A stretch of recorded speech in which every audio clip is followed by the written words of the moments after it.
Good morning, good afternoon, good evening, good whenever you're listening to us.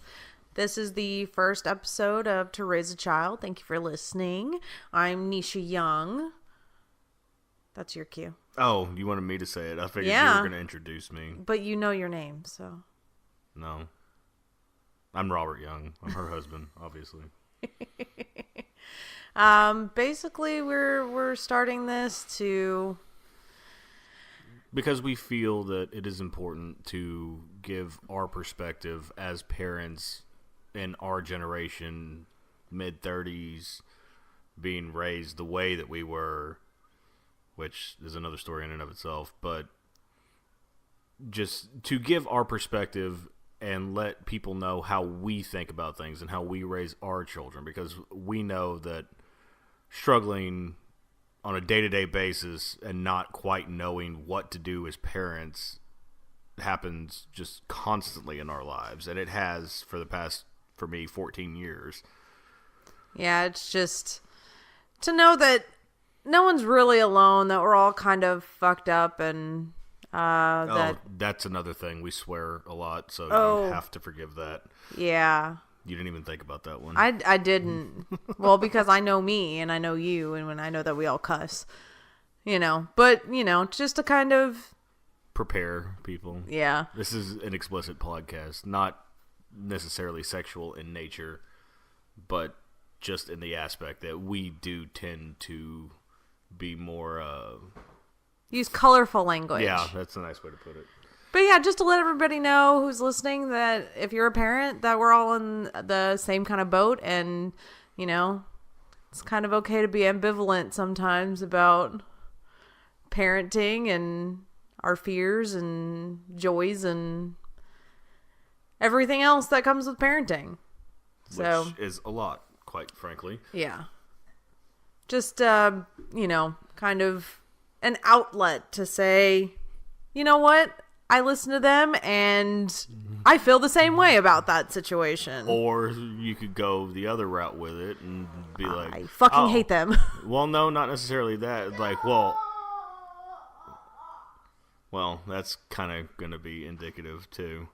We have children. We have 4 children. A 14-year-old boy, a 12-year-old daughter, a 7-year-old daughter, and a 4-year-old son. What you just heard was the 4-year-old screaming in the background. That's because that's what he does. It tends to do that. What was I saying before that? That's another thing with parenting. You start sentences and you don't get to finish those sentences. Okay, I remember now. You were talking about how people could feel, like, oh yeah, that's me too.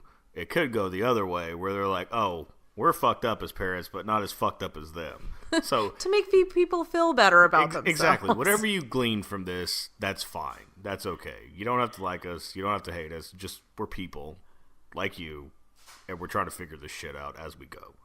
There's no manual. I mean, I know there's books written on, how to raise kids, but there's no surefire way to do anything. Those books are written from a certain person's perspective. Just like this podcast is going to be done from our perspective.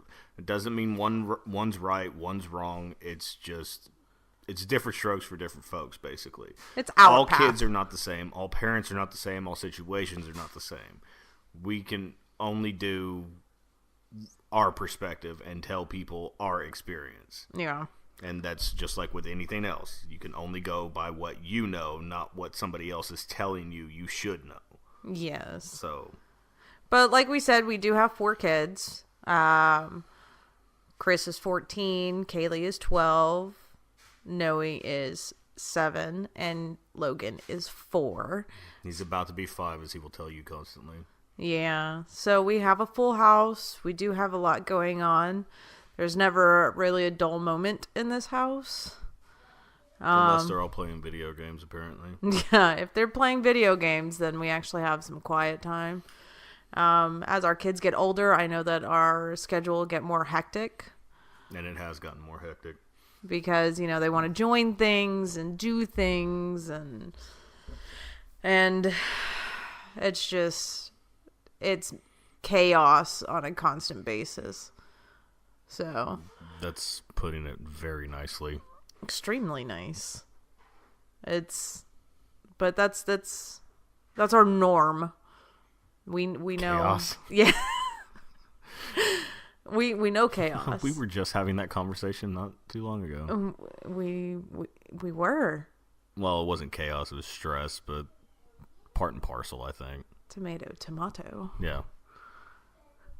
But, so we will be talking a lot with our kids. I think that we may have a couple episodes where they're on with us. They're all also giving their perspective, because we remember what it was like to be kids, but we're so far removed from it at this point that we can't give an accurate depiction of what's really going on in a child's mind anymore. Not for right now. Like, no, we can understand our kids, and I think we have a good grasp on understanding each one of the kids and their individual personalities and idiosyncrasies and all that shit, but we don't fully remember what it's like to be them anymore. Yeah, we can have instances like first dates for kisses, first dances, first whatever the first may be, or how you feel when you get your heart broken, and we can put ourselves into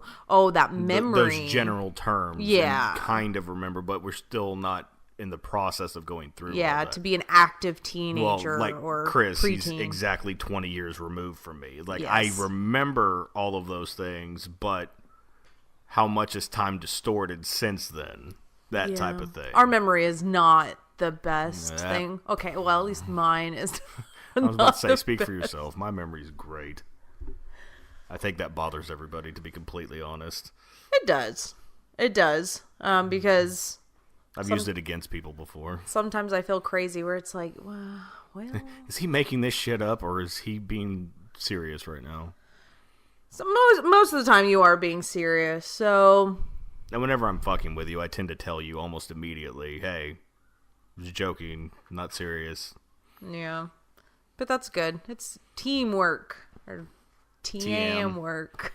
That's something else that we do. Oh, we yeah. make references to children's shows on a constant basis because we have 4 kids and we've heard so many stupid lines that it just kind of works its way into our lexicon on a daily basis. It really does. Especially the TM work, because we're not the only ones that do that. No, I've noticed we're not. That. But, teach their own vocabulary, I guess. But now, what do you see with this? Like, what do you want to get out of it? I don't know, just a general release of feelings about any certain topic, to get not only our perspective, but I know that we're going to have other people on and see their perspective, and providing we can actually get them on. I know one of them we're not going to have a problem with. Yes. But just more more, be convincing the other. Because for the past couple of years, it's been, I've been working on, like self-growth and self-knowledge. And I think that, and becoming better at expressing my feelings and talking about stuff instead of, bottling things up and then shaking up that bottle until the top explodes. Because that's my go-to. So it's a carbonated beverage? I am a carbonated beverage. The wide bottom, of course. Wide bottoms. No, but just to continue on that journey on a personal level and as a parent, to kind of learn from mistakes we may have made, mistakes that we saw our parents make, mistakes we've seen other people make. Yeah. And to kind of bring that around and kind of shape ourselves into better people, better parents. Because I think, and me and you have had conversations like this, the more we know, the more valuable we are as people, as employees, parents, partners, even. Yes. And I think that's the biggest thing, is just a release, getting feelings out, getting how I think about certain things out. See, I think it could help in that aspect with us. Not just you, but with us, like actually being able to talk about the things that we're going through at the time. You know, because both of us have a problem with not necessarily sugarcoating everything, but not saying everything. And I think this would make it more comfortable to just kind of talk and just see where the stream of consciousness takes you, and then see where you're at the end of it type thing.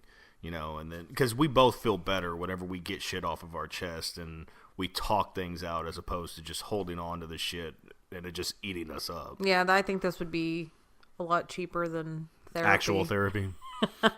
Granted, we aren't doctors. We have no degrees. Absolutely not. We don't know anybody who's a therapist. We don't know anybody who has that kind of degree. So, do we? No. We like know lawyers. We know lawyers. We know English degrees because, I mean, let's be honest. Oh, don't start that shit. I'm just leaving it at that. I am not saying anything negative. I'm just saying. But, so what are your goals or your want out of doing this? Well, a lot of the same thing. You know, people always say that we're the ones, well, not always say, but you get the feeling that we're typically the people that people talk to. And, you know, and because we have a lot of different conversations with a lot of different people on a regular basis, just in life in general. And I've always felt like we're the ones that we could talk to anybody and have an open dialogue with anybody and not necessarily change their minds on shit, but at least make them think a certain other way or be like, oh, you know what, I didn't consider that. And then just we like helping people, basically, is what it boils down to. We do. And I'm not obviously getting too egotistical to think that, you know, we're going to help everybody or we're going to change the fucking world or anything like that. But just to try to give another perspective, or maybe not another perspective, just our perspective, and just do shit like that, you know, like help. Put something out there so people can listen to, so again, they can say, oh, well, we're fucked up, but not as fucked up as them, or, oh, yeah, I think just like that, or whatever, or even, okay, we talked about this before, podcasting. I listen to a lot of different podcasts, mostly wrestling podcasts, because, you know, I'm a wrestling nerd. Yes. I listen to Colt Cabana. I listen to Colt Cabana because I love hearing his stories, and, like, before he changed the format, you know, he would talk to the wrestlers and you hear their story and shit like that. And you're still hearing the wrestlers' stories, but it's from a different perspective now, but I'm not getting into that. I also listen to Chris Jericho. He had that Flat Earth guy on it. I don't agree with Flat Earth at all, but I enjoyed listening to the podcast because of the banter back and forth, and it's presenting new information that I didn't know prior to. Or listening to somebody like Jim Cornette. I've loved Jim Cornette since I was a child. He's one of my favorite managers outside of, like, Bobby the Brain Heenan and sometimes Paul Heyman, but he just gets under my skin so much, and that's why I love him. But he's so, I guess, old school in the way that he thinks. I don't agree with 80% of what he says or thinks about the current state of professional wrestling. You know that, because we've had that conversation a million times. But I like the contrarian opinion. Yes. I like to see things from a different perspective, because some of the things that he said is like, okay, yeah, that does make sense, but I still think ABC. Or like his opinion on the Young Bucks. I absolutely love the Young Bucks. He hates them. I get why he hates them. I just don't agree with it. But that's just my opinion. But that's kind of what I want to do with this. I want not necessarily to be the contrarian or whatever, but just have another perspective or another avenue for somebody to get something out of it. You know, regardless of what that may be, because it's going to be different for everybody. People might not even fucking listen to it. It really doesn't matter. It's more for... It's not just for us, but it's also to support other people.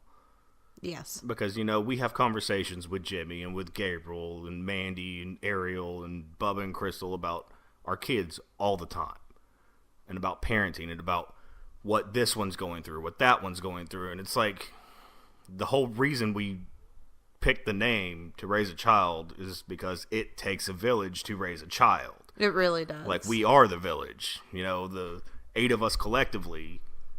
We Well, are. not just the 8 of us, because, you know, we also have my cousins and my sister and her significant other. I don't know what, boyfriend, I guess.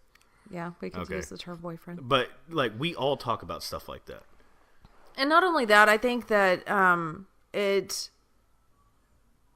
the title of our show also goes to our inner child. Because Yeah. not only are we raising our children, And we've been raising ourselves in this process as well. Yes, exactly. We are helping nurture ourselves, our inner self, who we think we are as people, and Who we want to be as people. yeah. I mean, I may be 32, but you know, We're just now starting to get a kind of an idea of this shit. who we want to be when we grow up. And I know that And people we are probably like, should have figured that out 10, 15 years ago. But yeah, but you know, it doesn't always work out that way. Like we've talked about, things happen in their own time. They do not happen. you mean things that I've talked about and made you listen to? Well, that is not the exact point I was making because I don't want you to be right. We bust each other's balls a lot. Every day, multiple times a day, Yeah. all the time. It's entertaining to me. It's Less entertaining to you. less entertaining for me. 100%. It's more irritating in the fact when you're right, to be honest. Which is 99.7% of the time. I'm so glad I'm recording this. I have proof now.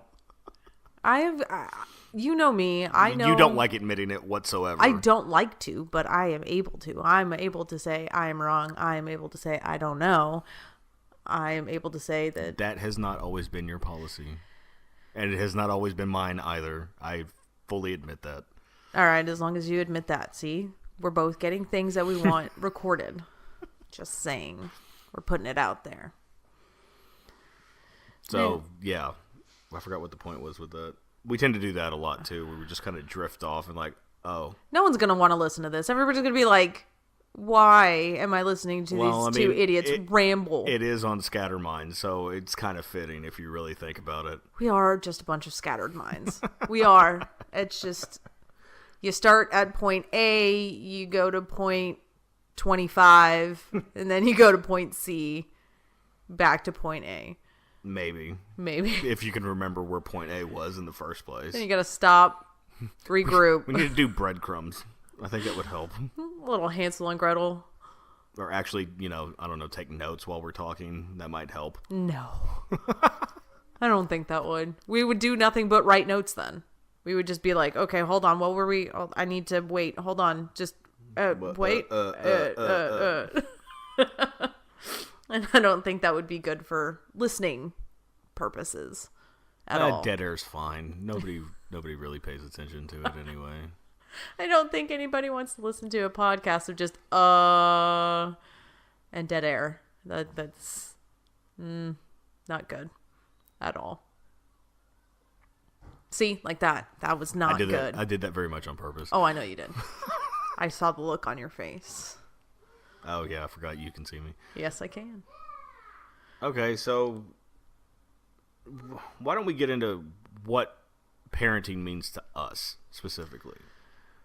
Do you... Because we've kind of been all over the place on this so far. Yes. Now, do you want to go first on what that means, or...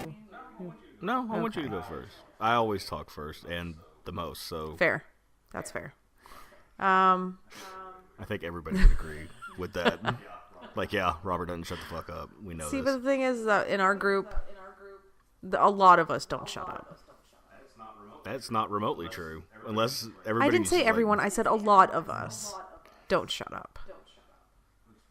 It's really you, me, Crystal, and Gabriel. Okay, so half Bubba's of us. fairly quiet. Mandy's fairly quiet. Ariel's fairly quiet. Jimmy doesn't talk unless somebody starts poking him, which is usually Gabriel. This is true.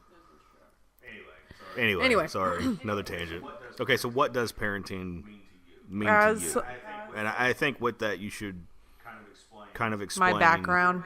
your background as to why you think the way you think. because obviously we've had this conversation a million times. No. But I think giving people an insight into our lives and how we were raised would paint a better picture as to why we think the way we think now as parents going forward. Obviously you don't have to get into graphic detail or anything. No, I wasn't going to. That's just a general that's overview. For another episode. That's gonna have to be for a totally different. We're gonna podcast. have to make another one just for parent issues. Yeah, just issues. Ugh. Anyway, from somebody who never had a father around, and who did not have the most. I'm trying to be nice. Stable? Not having the most stable mother. Well, I was going to say home life. Or home life. Well, because I specifically said my father. I didn't have a father around, didn't have the most stable mother or home life. I went through a lot of things very early, and at a very early age, I was forced to become very grown. I was live more of an adult life as opposed to the child teen existence. I was not fully prepared, obviously, as a child to become an adult or be put in adult situations. Or I don't think any of us really are, but I get what you're saying. But it just means that I have to evaluate where I came from, what I've been through, to make sure that we don't perpetuate cycles and toxic behavior and toxic parenting. And disclaimer on that, it's not a lambasting our parents No. or anything like that. It's more of this is what we've been through, and it's not that our relationships with our parents are like that now. Yeah, they're not good or bad, they just are. And yeah, honestly, this is just from our perspective and how we feel on the situation. It's not painting anybody in an ill light, trying to paint anybody in a bad light or Yeah. anything like that. And I don't want anybody to take anything away from that. I don't want anybody to think that, oh, well, they're just bashing their parents. And it's not that whatsoever. It's just a matter of opinion from our perspective as the kids in those situations. Well, no, because if I were to call my mom now and say, I do the things I do because I don't want to perpetuate toxic notions, she would say 100%. So I'm not. But that's what I mean. Yes. It's not the same relationship anymore because we're grown now, and obviously it's not the same issues that we were dealing with. Well, of as course kids. not. But that's. I know that the new generation of children are different than we were. Obviously, it's a very PC world. It's a very sheltered world, but at the same time, and I do want to shelter our children at the same time, but I do want them to be raised with a certain old school value to them. Our children are not disrespectful. Our children are not. They're very yes, ma'am. No, ma'am. No, ma'am. Yes. Very no, old sir. school. Please Yes. and thank you. Manners are very big in our household, and you wouldn't think it looking at us with the way that we are. I mean, we may say, we may look. yeah, we may look a certain way. We have tattoos, gauges. We say fuck a lot. But we still. Thank you. But we still have manners, and we were still raised with respect, even with the certain things happening in our childhood. 100%. All that. But that's what being a parent is to evaluate where we came from and to build on that, not to tear our parents down or say they did a shit job or anything like that. I'm just saying that although all of that is debatable. Jury's still out, but just to build on that and to become better parents and to kind of, not be a maverick and like make new ways, in the parenting field, but if it ain't broke, don't fix it. But just to build and become better. That's, be not necessarily live vicariously through our children or do anything dumb like that. Although I think we do, all of us do that to a certain extent. Like, okay, example, Kaylee started wanting to play violin, be in orchestra, music and all that. You got super stoked about that because you were a band nerd. Yeah, but I'm not living vicariously in the. But that's what I'm saying. It's not like you were not pushing them to do certain things.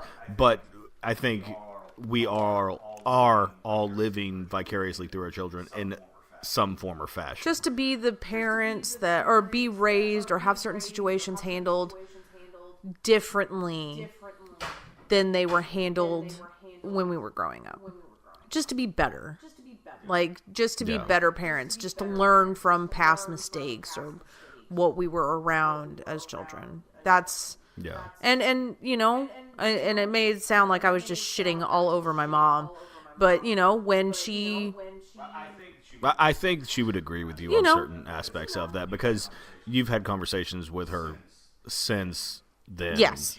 And she understands more of where you're coming from now whenever we've had certain situations arise. Yes, and and to her credit, when she got pregnant with me, she did better than what she had, and it's just to try. It's all a learning process, and that's what everybody should be trying to do is like do a little bit better than the last generation. Leave it a little bit better than you found. No one's going to be perfect. No one's, we're all going to handle certain situations in a shit way, and we're going to feel bad about it later. And maybe immediately.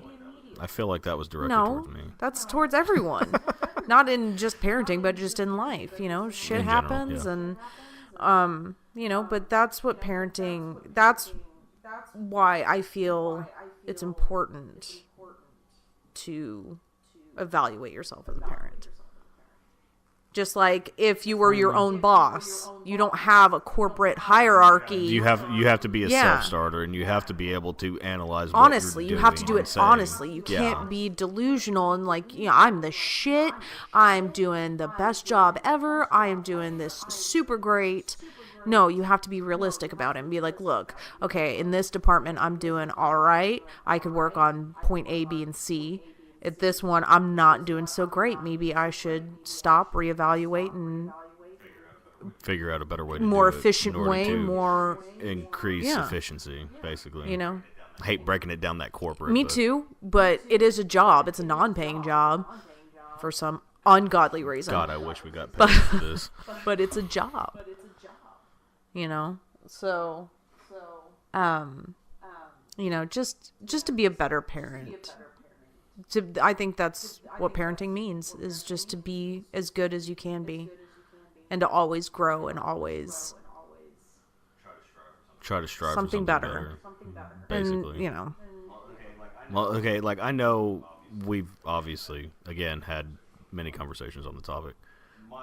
My perspective of it is a little bit different than yours because we had some of the same experiences and, some of the same feelings towards our mothers. Both of us didn't grow up with our fathers. So we have that in common. But you did have more of a family structure. I grew up mainly with my grandmother and grandfather. You Yes. know that. And I was raised, for all intents and purposes, as the fourth child of Ray and Mary Pena. Period. Like, that's the way I look at it. And that, again, that's not taking anything away from Mom. It was just that's the way it worked out. I grew up with them as my mom and dad more so than anybody else in my life.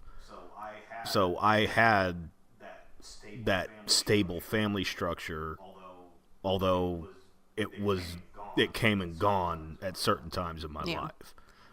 And you also have the extended family structure, which I do not have. Yeah, I still have my aunts, my uncles, my cousins, and stuff like that, which you kind of got pulled away from because y'all moved around so much. So I at least had that static family thing. I don't know what to call it. The family structure Yeah. basically is what it boils down to. And I always grew up with my cousins. I always grew up essentially with my sister, but there's an 11-year age gap, just like with you and your Yes. brother. So, I mean, we didn't really grow up with siblings, but we did at the same Yeah. time. So, my perspective is more of our parents' generation than our generation, I would think. Just based on the way that I was raised, based on the fact that I was raised by my grandparents, essentially.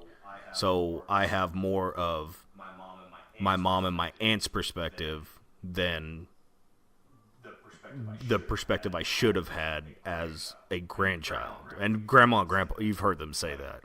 Like, I never got the benefit of being the grandson, you know, because I didn't have my dad's side of the family, but my mom's side of the family was raising me, so I was spoiled, you know that. You can hear, everybody will tell you that knew me. You know, because you hear all the stories. Mandy knows it because she was around some of it. Fucking Gabriel and Jimmy grew up with me, so No. they will not let me say that I am not spoiled, because I was, to a certain extent. Fine. I'm still spoiled Yes, to a you certain are. extent. Motherfucker. But I forgot what my point was with that. Trying to input your perspective on being a parent.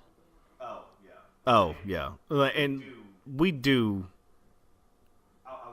I was spoiled. I'll admit that, to a certain extent. But I didn't get the grandparent spoiling that most kids get. You know, and again, you didn't really go through that because the moving and all that stuff. But everybody else, to me, whenever I was growing up, got to say that they had the awesome grandparents, and they did this over summer vacation, and they did that, and blah, blah, blah, blah, blah. And I did a little bit But of that. since your grandparents were essentially your The parents, ones, from the point that they started raising me, it was not like that, because essentially they got thrown into raising another child whenever they hadn't planned for it at all. They had done their time with their kids. Whenever I came along, Teresa was already 18. She was almost out the house, almost graduated, all that shit. So they had already done their time. The other two girls were already out of the house, being Mom and Maria. And then essentially I came along out of nowhere. boom, And another life sentence. essentially, and that's what it boiled down to. And I didn't fully appreciate the sacrifices that they made. I just looked at it as I got less than everybody. And I think you felt like that too, to a 100%. certain extent. Because I remember even being young in like 3rd, 4th grade and just like, why don't I have a dad? And I remember asking that question to my mom very specifically. It was one of the times I was actually living with Mom. And it just, I didn't really think about it until we started having this conversation. It's like, that really affected me. And I don't know why it affected me, because it was just daily Because we life. weren't part of the norm. The norm, quote unquote. You know, we didn't have mom and dad living at home, and they work, and, you know, the normal, quote unquote, style of living. We lived in a very, especially when we were, you know, we were born, we were, you know, mid 80s, you know, single parents. Yeah, obviously they were a thing. They've always been a thing. They It just wasn't as prevalent. Yeah. You know, so of course that's going to affect you. Just hadn't really thought about it. To be See, completely and that's honest. another thing, just self-realization. Another point of Ugh. this. But I guess the point with all that is I at least got to see what a stable family structure should be at some point, because I had grandma and grandpa, and I got to see them interact with each other. I learned so much from just watching how they handled situations, and they both handled the same situation completely differently. Like whenever I would act out, grandma would try to give me the love and just the support and say, look, I'm here for you, basically. Like, if you need me, like, say something, do something, and we'll figure this shit out. Whereas Grandpa was more the authoritarian, like, no, you need to fix this shit right now. Because this is bullshit, and you shouldn't be acting like this. I agree with both methods. Yes. But I tend to be more of the latter as opposed to the former. I let you handle the love shit because I'm not exactly the best with emotions outside of anger. I've worked on that. Fuck off. You have. But I know how to be the hard hand. I know how to be the firm one and say, look, no, this is not okay. This is what you need to be doing. We need to fix it. How do we need to fix it? And not necessarily as hard as Grandpa was on me or whatever. I mean, he wasn't like super hard on me, obviously. Because, I mean, I'm still here and I'm not pushing up daisies because he beat the shit out of me or something. But just to be that. I like being the strict one, I guess. And I never thought that would happen to me in life. I mean, you've heard Teresa talk about it, like, oh, I can't believe you ended up like this as a parent. Not making fun of it, but just like, you always said that you were just going to kind of let your kids do whatever the fuck and let them raise themselves type thing. And just, once I got into it, it's like, it's not going to work for me. That's not the best way to go. The hands-off parenting, I just don't get. I've never understood that. No, I don't get it either. So basically, you're just trying to build on... I'm trying to build on the foundation that that Grandma and Grandpa provided me with more than anything. And again, that's not a slight against Mom. It's just we've always talked about there are certain people that are more apt to raise children than others. Exactly. And again, that's not a slight. And not saying that we are 100% apt to have children. No, we are absolutely not. I was definitely not ready. I was 20 years old whenever Chris was born. I had literally just turned 20 4 days before Chris was born. I was not mentally, emotionally, financially prepared for that to happen. To be fair, no one's ever truly financially. And I agree. But see, at the time, I didn't know that. You know, and it's just like, as I've gotten older, I've realized that. And we've got 4 kids now, and it's just that much more that I wasn't ready for. But you can either take those not disadvantages, I don't call them disadvantages, but hardships. You can take those challenges and those hardships and you can let them break you and you crumble, or you can take those and use them as a catalyst to do something better, to build something from there. You know, you can take it as a learning experience, and I hate saying that because, again, that sounds like fucking corporate speak, but it's true. You know, you can take all of that is put on you and piled on you and then use it to make the life that you want. It's all about choices that you make, and that's something that I learned from Grandpa. You know, it's you can do all of his thing was you can do all of these stupid things, and it's going to lead you down this path, or you can basically pull your head out of your ass and realize that if you do it this way, it'll be the path of least resistance, and you'll be a lot happier if you do it this way. Yeah. But he never completely forced me to go one way. There's things that he wanted me to do and wanted me to accomplish. Same with Grandma. Like, I'm sure they probably wished we were more involved in, like, religion and church and all that. No. Which we are not. But they, at the same time, understand as parents that, you know what, we're not going to agree with everything that they do, but it is ultimately their life, and they are going to be the people and parent the way that they want to and the way that works for them. And as long as it's not causing anybody any harm, and everybody's, you know, growing and progressing and happy is the key point of that. What difference does it make? You know, and with as conservative as they have been my entire life, it really surprises me that they are like that. And that's not taking anything away from them. It's just, I'm honestly surprised that they are not more overbearing. Like, I figured they would be at this juncture in my life, but they're not. They're like I am. They're very laid back and just, okay, you do what you need to do. If you need anything, we're here. I think that may come with age, too. Well, no, I think it was just a fear of mine whenever I was younger. Okay. To be honest, like I never had any real basis for that because they never did that to Mom or Maria or Teresa whenever they were my age and having kids and doing all that stuff. But it was just one of those, I guess, just irrational fears that I had in my head that I didn't really know what was going to happen, you know. But I guess I never wanted to disappoint them is what it boiled down to. That's fair. So I had that thing in the back of my head saying, oh yeah, you're going to fuck this up just like you fucked everything else up. But that just comes with our level of neuroses. I'm over that too. So if you're still listening, everybody stopped listening 20 minutes ago.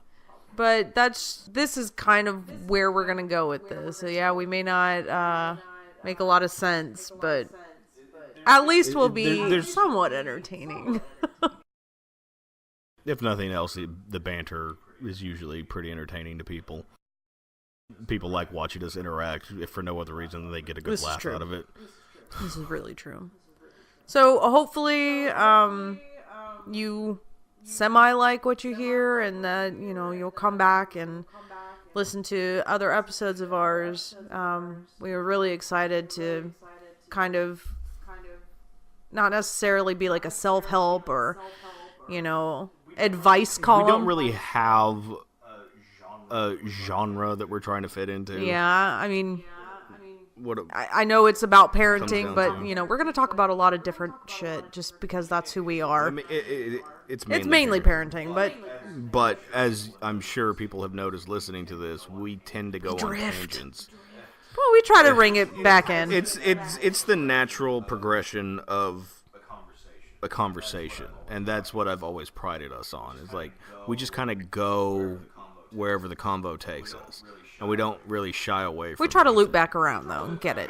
Eventually, but sometimes it's just kind of open-ended and like, yeah, that's it. So, with that being said, thank you very much for, you know, for listening and for taking time out to listen to our bullshit. Please come back and listen some more. We have some really cool things coming. I think we have some really good ideas of future podcasts that we're gonna, you know, hit a lot of different topics and a lot of unusual lifestyle choices that we've made. Not necessarily, not like too crazy unusual, but anyway, if you want, you know, follow us on Twitter. It's at To Raise a Child. Robert and I both are admins on that, so we'll both tweet out, you know, any questions that you may have for us later on down the line. Feel free to message or, you know, tweet. Any feedback. If you want us to go tell us to fuck ourselves, that's perfectly fine. You guys are shit. Please stop talking. If I'm the one that sees it, I'm probably gonna reply. I will too, but it'll just be like the very sad streaming tear face emojis. Emoji face. Just over and over again. And also anything Scattermine related.